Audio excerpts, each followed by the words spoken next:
Hi అండి, welcome to all in one Chaudhary sisters. అందరికీ happy Vinayaka Chavithi అండి. మట్టి వినాయకుడిని అయితే తీసుకున్నాం అనమాట. మట్టి వినాయకుడే కదా శ్రేష్టము, సో అందుకని అనమాట.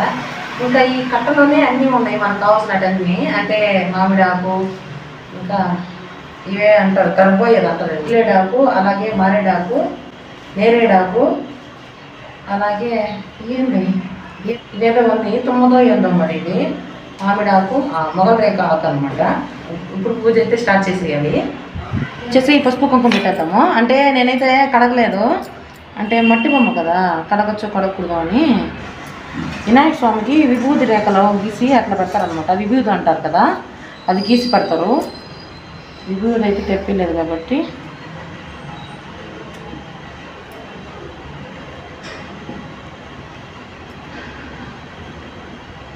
ఇంకా 4 బొట్లు పెట్టేసాం కదా, ఇంకా 5 బొట్లుగా అయితే పెడదాము. తొండం కాడ పెట్టేద్దాం.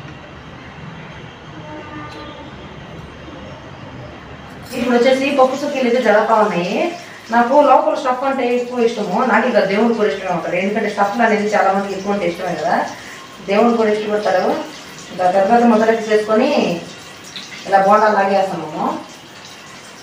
ఇదైతే బోండా పిండి అనమాట. బోండా పిండి అంటే మైదా పిండి లేకుండా ఒట్టి బియ్యం పిండితో చేసే పప్పు సుక్కీలు అనమాట. మైదా పిండి అయితే వేయలేదు. ఇది లాస్ట్ చివరిగా బుజ్జిది అనమాట. ఇది మా ఉండదానికి ఇచ్చేద్దాం. ఓకే, ఆల్రెడీ చేసి పెట్టున్నాం అనమాట. ఆల్రెడీ పప్పు సుక్కీలు అయితే చేసి పెట్టున్నాను అనమాట. నాకు పెళ్ళిన కొత్తలో అయితే కొంచెం సరిగ్గా వచ్చేది కాదు, అంటే లోపల స్టఫ్ అంతా నూనెలోకి వచ్చేసింది, అంతా నూనె అంతా ఖరాబ్ అయిపోయి బాగానే వచ్చేది లేదు. ఇప్పుడు బాగా వచ్చాయి అనమాట. గోలికాయలాగా చూడటానికి బాగుంటాయి కదా పప్పు సుక్కీలు. ఇంకా ఈ మంటకి సరిపోద్ది, గ్యాస్ ఆపేసుకోవచ్చు.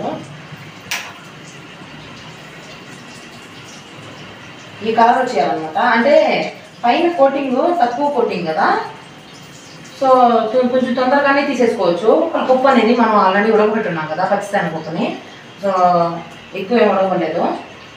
పచ్చిశనగ పిండి ఎక్కువ మెత్తగా అయితే ఉండకూడదు, అప్పుడు దోమగా వచ్చేసి పప్పు సుక్కీ రాదనమాట.